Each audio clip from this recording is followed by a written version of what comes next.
بسم اللہ الرحمن الرحیم۔ السلام علیکم۔ یہ کاشانہ بصیرت کا چینل ہے اور آپ جو کتاب سماعت فرما رہے ہیں اس کا نام ہے سخن، استاد شہید مرتضیٰ مطہری کی لکھی ہوئی۔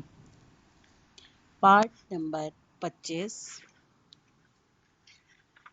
حکمہ کی ایک اصطلاح ہے، وہ اس عالم کی تمام مخلوقات کو طبعی موجودات سے تعبیر کرتے ہیں اور کہتے ہیں کہ 7 باپ ہیں، 4 مائیں، 3 بچے، 7 باپوں سے ان کی مراد 7 آسمان ہیں جن کے قد ماں قائل ہیں۔ 4 ماؤں سے مراد عناصر اربع ہیں۔ قد ماں کا خیال ہے کہ عناصر 4 ہیں: پانی، مٹی، ہوا اور آگ۔ 3 بچوں سے مراد اس دنیا کے مرکبات ہیں جن کو مجموعی طور پر 3 اقسام قرار دی گئی ہیں، یعنی جمادات، نباتات اور حیوانات۔ انسان بھی حیوانات میں شامل ہیں۔ ماں، باپ اور بچے کی تعبیر انہوں نے اسی لیے اختیار کی کہ ان کا کہنا تھا کہ اجرام فلکی عناصر اربع پر اثر انداز ہوتے ہیں اور اس کے نتیجے میں مرکبات یعنی جمادات، نباتات اور حیوانات ظہور میں آتے ہیں۔ اس لیے یہ مرکبات اجرام فلکی اور عناصر کے بچے ہوئے۔ جہاں تک مرکبات کا تعلق ہے تو یہ تعبیر بالکل درست ہے، کیونکہ عناصر 4 ہوں یا 100 سے بھی زیادہ، اور افلاک کا اس طرح جیسا کہ قد ماں نے فرض کیا تھا وجود ہو یا نہ ہو، بہر صورت مرکبات زمین، پانی، ہوا اور حرارت ہی کے بچے ہیں۔ انسان بھی انہی والدین کا فرزند ارجمند ہے۔ قدرتی طور پر بچوں کے والدین پر حقوق ہوتے ہیں، جس طرح جب بچہ ماں کے پیٹ میں ہوتا ہے تو وہاں اس کے لیے انتظام ہوتا ہے، اور جب وہ پیدا ہو کر ماں کی گود میں آتا ہے تو وہاں بھی اس کے آرام کا انتظام ہوتا ہے۔ جو ہی بچے کی پیدائش کا وقت آتا ہے، پستانوں کی مشینری اپنا کام شروع کر دیتی ہے، غدود سے دودھ رسنا شروع ہو جاتا ہے، اور یہ سب کچھ بچے کے لیے ہوتا ہے۔ یہی صورت اس نظام عالم کی ہے۔ موسموں کا آنا جانا، بادلوں کا اٹھنا، بارش کا ہونا، یہ سب کیا ہے؟ یہ مادر گیتی کے پستانوں کا ترشح ہی تو ہے جو فرزند جہاں کی خاطر ظاہر ہوتا ہے۔ سورہ نحل کی آیت نمبر 10 میں اللہ تعالیٰ ارشاد فرماتا ہے، وہ اللہ ہی ہے جس نے تمہارے واسطے آسمان سے پانی برسایا، جس نے تم کو پینے کے لیے پانی ملتا ہے، اور وہ اس سے تمہارے لیے درخت اگاتا ہے اور ان درختوں کے پتوں سے تم کام لیتے ہو، اور اس پانی سے تمہارے لیے کھیتی اور زیتون، کھجور، انگور اور ہر قسم کا پھل اگاتا ہے۔ بے شک اس میں نشانیاں ہیں ان کے لیے جو سوچتے ہیں اور غور کرتے ہیں۔ قرآن میں ایسی آیات بکثرت ہیں جن سے معلوم ہوتا ہے کہ زمینی حالات کے تغیر اور انسانی ضروریات کے درمیان ایک تعلق اور ہم آہنگی ہے۔ امام علی علیہ السلام سے منقول ہے کہ آپ نے فرمایا، ہر ذی حیات کی روزی مقرر ہے اور ہر دانے کا کھانے والا ہے۔ مطلب یہ ہے کہ کھانے والے اور مواد غذائی کے درمیان ایک فطری تعلق موجود ہے۔ اسلام کے نظریہ جہاں بینی کے مطابق اور اصولی طور پر یہ تعلق حق اور ذی حق کا ہے۔ حق اور ذی حق کے درمیان تعلق فاعلی تعلق کی ایک دو اور قسم تعلق فعلی ہے، یعنی ذی حق خود اس چیز کو وجود میں لائے جس پر اس کا حق ہے۔ مثلا کوئی شخص زمین میں درخت بوتا ہے، اس کی نگہداشت کرتا ہے، اس کو پانی دیتا ہے، یہاں تک کہ درخت پھل دینے لگتا ہے۔ اب اس شخص اور پھل کے درمیان فعل اور فاعل کا تعلق ہے، کیونکہ وہ پھل اس کی محنت اور کوشش کے نتیجے میں وجود میں آیا۔ اگر یہ سرگرم عمل نہ ہوتا تو وہ پھل وجود میں نہ آتا۔ اس تعلق نے اس پھل پر اس کا حق قائم کر دیا۔ تعلق غائی سے بالقوا حق پیدا ہوتا ہے۔ پہلی قسم کا تعلق یعنی تعلق غائی جو انسان اور اس کی دنیا کی نعمتوں کے درمیان ہے، ایک کلی اور عمومی تعلق ہے، اور اس لحاظ سے ان نعمتوں میں کسی کا بلا شرکت غیر حق پیدا نہیں ہوتا، چونکہ سب لوگ خدا کی مخلوق ہیں اور اس آب و گل کے فرزند ہیں۔ اسی لیے زمین پر سب کا حق ہے، اور چونکہ سب حق بالقوا ہے اور اسی لیے کوئی شخص دوسروں کا مزاحم نہیں ہو سکتا اور نہ ہی ساری زمین کو اپنے لیے مخصوص کر سکتا ہے۔ رہی یہ بات کہ سب اپنا حق کس طرح وصول کر سکتے ہیں، یہ ایک دوسرا مرحلہ ہے۔ یہاں فرض اور حق ایک دوسرے کے ساتھ منسلک ہو جاتے ہیں۔ فرض کی ادائیگی سے بالفعل حق پیدا ہوتا ہے اور اس طرح ہر شخص کو اس کا مخصوص حل مل جاتا ہے۔ اس سلسلے میں پہلے قرآن کی ایک آیت پڑھوں گا۔ سورہ ہود میں ہے، ترجمہ: وہی ہے جس نے تم کو زمین میں سے پیدا کیا اور تم کو زمین پر آباد کیا، پس سرکشی سے باز آ جاؤ، توبہ کرو اور اپنے گناہوں کی بخشش طلب کرو۔ یہاں یہ نہیں کہا گیا کہ تم کو اللہ نے زمین پر پیدا کیا، بلکہ یہ کہا گیا کہ تم کو زمین سے پیدا کیا گیا، تم کو زمین کے پیٹ سے نکالا گیا۔ گویا اس میں اشارہ ہے اس طرف کہ زمین تمہاری دوسری ماں ہے، اور پھر کہا گیا کہ وہ چاہتا ہے کہ تم اس زمین کو آباد کرو۔ یعنی تنہا فرزندِ زمین ہونا اس کے لیے کافی نہیں کہ تم بالفعل ذی حق ہو جاؤ، اس کے لیے کہ تمہارا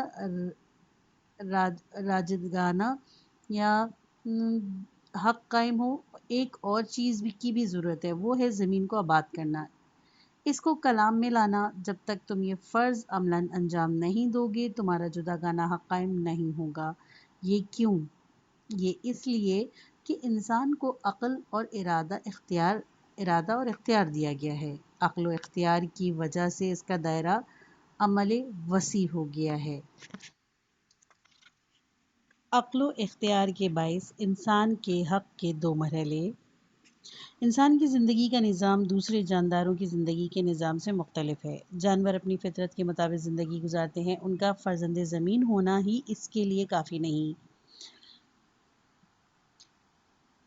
کہ ان کا حق مسلم ہو جائے، لیکن انسان عقل رکھتا ہے، صاحب ارادہ ہے، وہ اپنے خداداد حق سے اس وقت تک فائدہ نہیں اٹھا سکتا جب تک اپنا فرض پورا نہ کرے، البتہ اس وقت تک جب تک وہ اپنے فطری مرحلے میں ہوتا ہے اور اس پر کوئی فرض عائد نہیں ہوتا، اس کا بھی حق ثابت اور مسلم رہتا ہے۔ بچے کو پستان مادر پر جو حق ہے، اس کے سلسلے میں کسی فرض کی ادائیگی کا سوال پیدا ہی نہیں ہوتا۔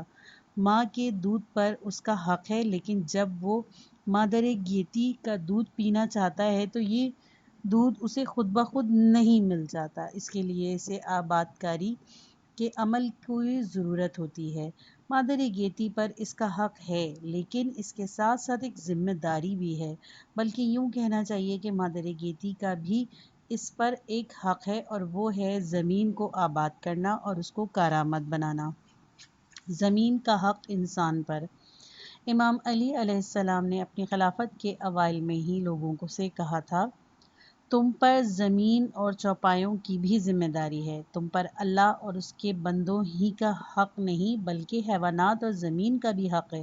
یہ نہ سمجھو کہ بوجھ اٹھانے والے جانور کو تم اپنی ملکیت سمجھ کے اس سے جیسا چاہو سلوک کر سکتے ہو۔ تم اس پر جتنا چاہے بوجھ نہیں لاد سکتے، یہ نہیں کر سکتے کہ اگر دل چاہے تو گھاس دانہ دو اور نہ دل چاہے تو نہ دو، اگر وہ پیاسا رہے تو رہے اور بھوکا رہے تو رہے، اگر زخمی ہو تو ہوا کرے۔ گویا جانور کو کھلانا پلانا اور اس کی جان کی حفاظت کرنا تمہاری ذمہ داری ہی نہیں، ایسا ہرگز نہیں ہے۔ اس کے علاوہ تم ان زمینوں کے بھی ذمہ دار ہو، ان کو ویران مت چھوڑو، ان کو آباد کرو، یہی خداوند متعال کا حکم ہے۔ مالک اشتر کے نام پر اپنے مشہور فرمان کے سرنامے میں امام علی علیہ السلام نے لکھا تھا، یہ ہدایت نامہ بندہ خدا علی امیر المومنین نے مالک بن الحارث بن معروف بن اشتر کے نام اس وقت جاری کیا جب مالک کو مصر کا والی مقرر کیا اور مالیہ کی وصولی، دشمن سے جہاد، اہل مصر کی صلاح و فلاح اور اس کے علاقے کی آباد کاری کا کام ان کو تفویض کیا گیا۔ حق اور فرض لازم و ملزوم ہیں۔ حق اور فرض کے ایک دوسرے کے ساتھ لازم اور ملزوم ہونے کے بارے میں امام علی علیہ السلام فرماتے ہیں،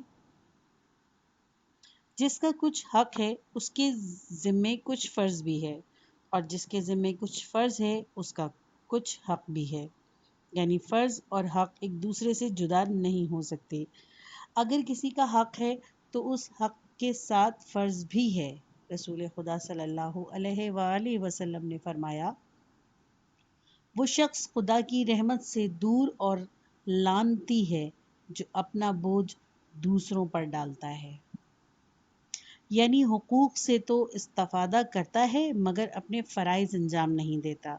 یہاں ایک بات کا تذکرہ کرتا ہوں جس سے گزشتہ مضامین کی تائید ہوتی ہے اور ضمناً ایک شبہ کا بھی ازالہ ہو جاتا ہے جو ممکن ہے پیش آئے۔ کمزوروں کا حق۔ یہ درست ہے کہ اسلام میں غریبوں، اپاہجوں اور کمزوروں کا حق دوسروں کے مال میں تسلیم کیا گیا ہے۔ اللہ تعالیٰ سورہ بنی اسرائیل میں ارشاد فرماتا ہے، رشتہ داروں، غریبوں اور مجبور مسافروں کا حق ادا کرو۔ سورہ معارج میں ارشاد فرماتا ہے، مومنین کے مال میں سوال کرنے والے اور محروم دونوں کا مقرر حق ہے۔ وہ کمزور، لاچار اور غریب جو روزی کمانے پر قادر نہیں یا ان کی کمائی ان کے گزارے کے لیے کافی نہیں ہوتی، وہ اپنی طاقت سے زیادہ محنت کرنے کے مکلف نہیں، گو وہ روزی پیدا نہیں کرتے اور اپنا معاشرتی فرض انجام نہیں دیتے، پھر بھی ان کو محروم نہیں رکھا جا سکتا، کیونکہ اس تعلق غائی کی بنا پر جو ان کے اور اس دنیا کے ساز و سامان کے مابین ہے، خدا کی عطا کردہ نعمتوں کا جو دسترخوان بچھا ہوا ہے وہ ان کے لیے بھی ہے۔ یعنی اللہ نے یہ زمین سب لوگوں کے لیے نہ کہ بعض کے لیے بنائی ہے۔ اگر وہ اپنا فرض انجام دے سکتے اور پھر انجام نہ دیتے تو جب تو ان کی سزا یہ ہوتی کہ وہ محروم رہتے، لیکن اب جب ان میں یہ طاقت نہیں تو ان کا اصل حق اپنی جگہ باقی ہے۔ ضعیفوں، غریبوں اور مجبوروں کا حق دولت مندوں کے اموال میں ہے۔ ایک بنیادی فرق۔ وہ سماجی فلسفہ جو مادی اصولوں پر مبنی ہے، اس میں اور اسلامی حقوق میں جن کی بنیاد علت غائی پر ہے، یہی فرق ہے کہ اسلامی حقوق کے جو اصول ہیں ان کے مطابق محتاج ذی حق ہیں، لیکن لا مذہبی اصول کے مطابق حق صرف پیداواری کام، محنت اور صنعت سے پیدا ہوتا ہے۔ میں نے اپنی گفتگو میں امام علی علیہ السلام کا ایک فقرہ نقل کیا جس میں انسان اور مواد غذائی کے درمیان تعلق غائی کا بیان تھا۔ آپ نے فرمایا ہے کہ ہر ذی حیات کے لیے روزی مقرر ہے اور ہر دانے کا کھانے والا۔ میں آپ ہی کا ایک اور فقرہ نقل کرتا ہوں جو حق اور حقدار کے درمیان تعلق فاعلی کے بارے میں بتاتا ہے۔ ایک شیعہ امام کے پاس آیا اور اس نے فے اور مال غنیمت میں سے جو مسلمان سپاہیوں نے لڑ کر حاصل کیا تھا کچھ طلب کیا۔ امام نے جواب میں فرمایا کہ یہ مسلمانوں کا مال ہے، اگر تم بھی ان کے ساتھ تھے اور تم نے بھی جنگ کی صحبت اٹھائی ہوتی تو تم بھی ان کے ساتھ شریک ہوتے اور تمہارا بھی حق ہوتا، ورنہ جو انہوں نے اپنے دست بازو سے حاصل کیا وہ کسی دوسرے کے منہ میں نہیں جا سکتا۔ یعنی جو تکلیف اٹھا کر اور محنت کر کے کچھ حاصل کرے وہ اسی کا مال ہوگا، اس کا کسی دوسرے سے کوئی تعلق نہیں، اس کے کوئی معنی نہیں کہ تکلیف تو اٹھائیں بھی فاختہ اور کوے انڈے کھائیں۔ معاشرے کا حق۔ اسلام میں حق کا احترام کیا جاتا ہے۔ حقوق العباد کا خاص خیال رکھنا بہت ضروری ہے۔ انصاف کو غیر معمولی تقدس حاصل ہے۔ حقوق میں خیانت، خصوصاً عوام کے حقوق میں، اسلام کی نظر میں بدترین خیانت ہے۔ امام علی علیہ السلام نے فرمایا، سب سے بڑی خیانت قوم کے ساتھ خیانت کرنا ہے، اور بدترین دغا بازی مسلمان زعما کو دھوکہ دینا ہے۔ ظاہر ہے یہ بھی مسلمانوں ہی کے ساتھ خیانت کے مترادف ہے۔ اسلام بہت کم مدت میں اور بڑی تیزی کے ساتھ دنیا میں پھیل گیا۔ کیا اس کی وجہ صرف اس کے سادہ اخلاقی احکام تھے؟ اگر اسلامی معاشرتی اصلاحات کی طرف توجہ مبذول نہ کرتا تو ممکن نہ تھا کہ وہ صرف اپنے اخلاقی احکام کی بنا پر کامیابی حاصل کر سکتا۔ اسلام انصاف، حق، آزادی اور مساوات کا علمبردار ہے اور بیجا فرق و امتیاز کا مخالف ہی تھا۔ انہی اصولوں کی بنا پر اس نے ایک نئی دنیا بسائی اور انہی اصولوں کے درہم برہم ہو جانے سے اسے نقصان پہنچا۔ اسلام میں حقوق کی بڑی اہمیت ہے۔ انصاف، جو حقوق کی حفاظت کا دوسرا نام ہے، اسلام میں ایک مقدس فریضہ ہے۔ حقوق اور انصاف کا احترام ہی اسلامی تحریک کی ترقی اور کامیابی کی وجہ تھی۔ اسلام میں حقوق پہلے سے طے شدہ ہیں اور انہی کی بنیاد پر ایسے قواعد و ضوابط وضع کیے گئے ہیں جو اس مذہب کو انتہائی باریک بینی کے آئینہ دار ہیں۔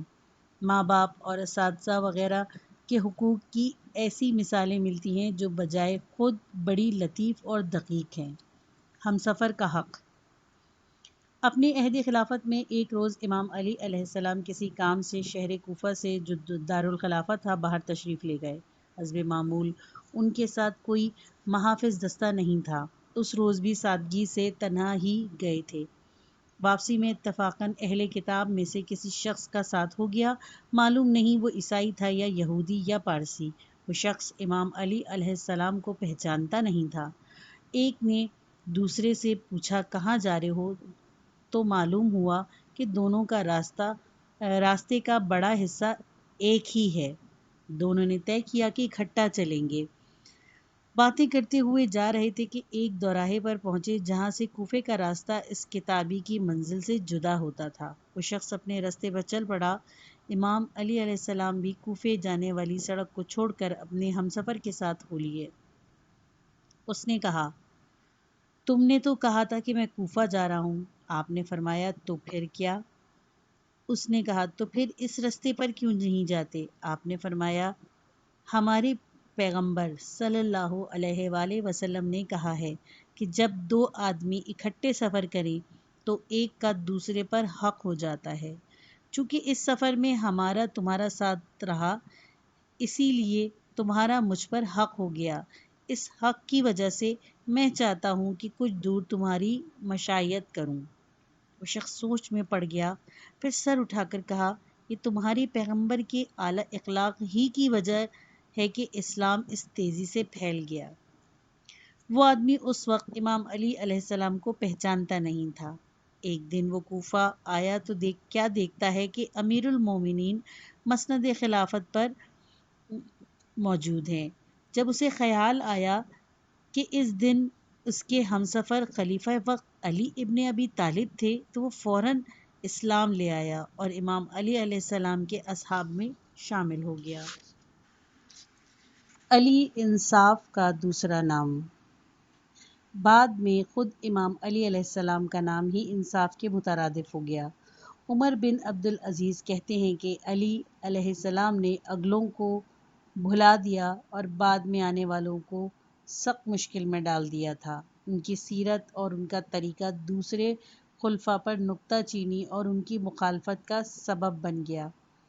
ایک سال معاویہ حج کو گئے، وہاں ایک عورت کے متعلق دریافت کیا جو علی علیہ السلام کی طرفدار اور معاویہ کی دشمنی کے لیے مشہور تھی۔ معلوم ہوا کہ زندہ ہے۔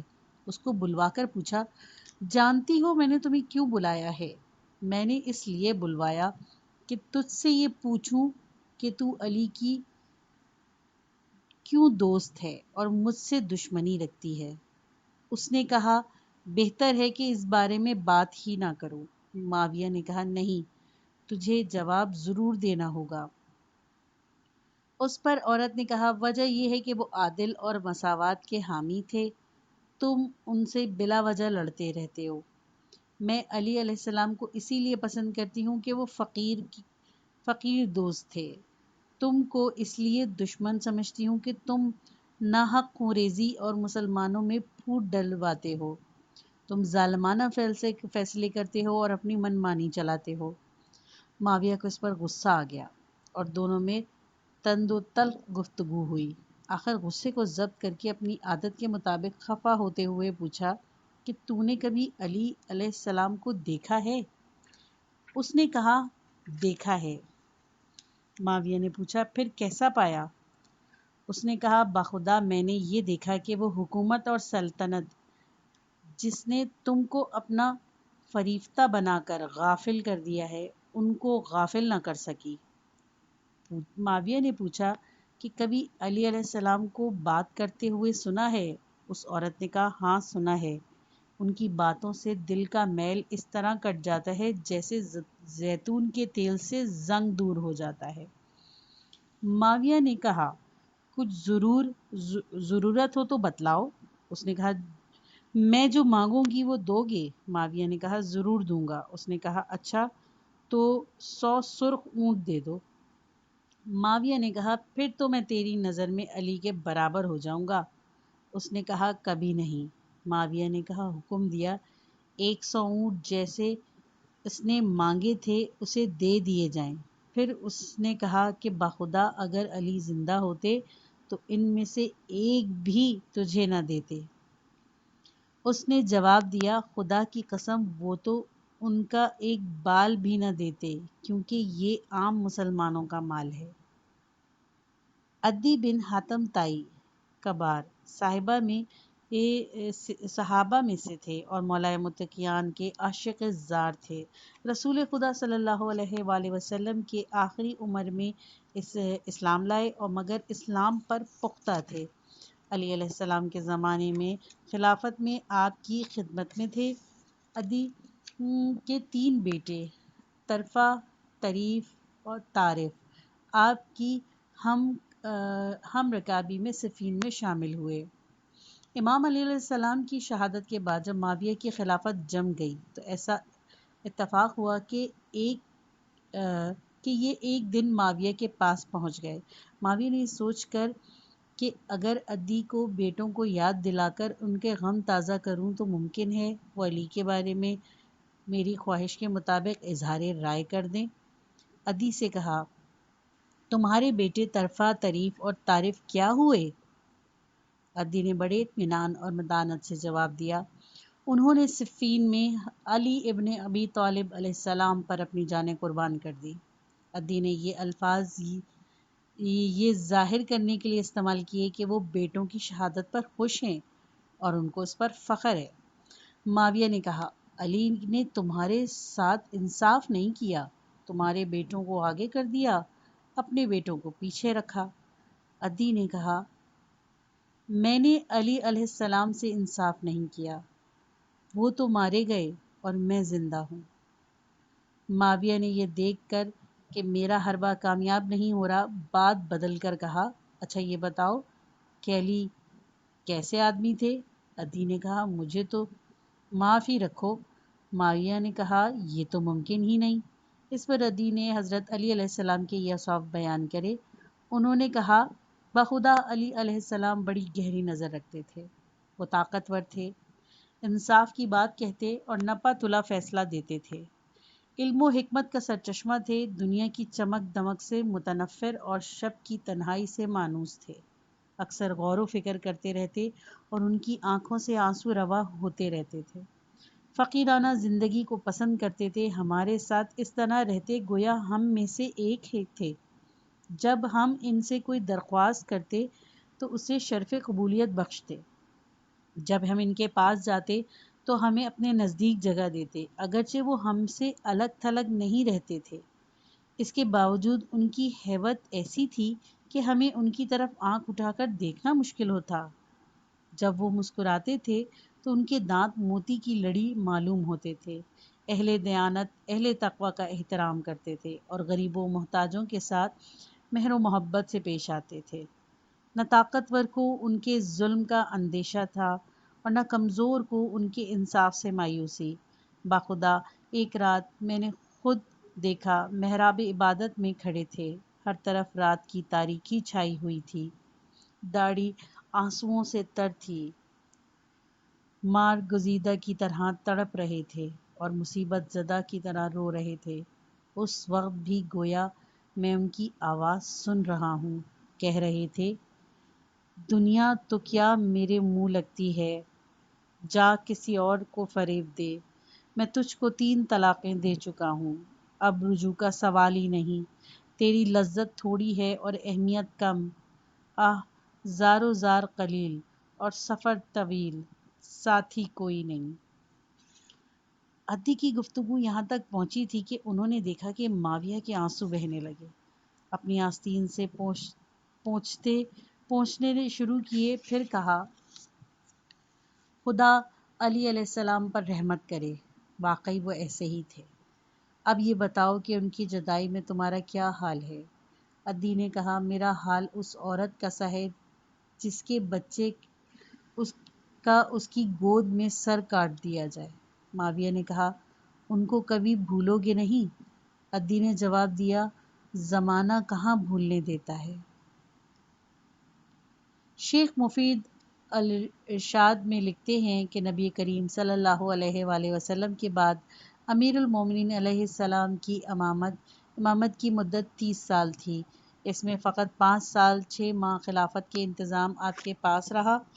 اس مدت میں بھی کم و بیش اہل نفاق کچھ بظاہر مسلمانوں کے ساتھ جنگ جاری رہی۔ آخر میں شیخ مفید کہتے ہیں کہ امیر المومنین کی شہادت رمضان کی 21 تاریخ کو شب جمعہ میں طلوع فجر کے قریب ہوئی۔ آپ نے اپنے ملجم مرادی کی تلوار کی ضربت کے نتیجے میں شہادت پائی۔ الکافی میں امیر المومنین علیہ السلام کی مشہور وصیت مفصل مرکوز ہے۔ یہ وصیت آپ نے اپنے فرزندوں کو، اپنے اصحاب کو اور ان سب لوگوں کو کی تھی جن تک یہ روز قیامت تک پہنچ سکے۔ اس وصیت کے آخر میں آپ نے فرمایا تھا یعنی تم خدا اہل بیت کو محفوظ رکھے، اس لیے کہ نبی کا احترام تمہاری ہی حفاظت اور احترام سے وابستہ ہے۔ میں تم کو خدا کے سپرد کرتا ہوں۔ الکافی میں لکھا ہے کہ اس کے بعد آپ نے زبان پر کلمہ لا الہ الا اللہ برابر جاری کیا، یہاں تک کہ آپ کی روح عالم بالا کو پرواز کر گئی۔ صلوات اللہ علیہ وآلہ الطاہرین۔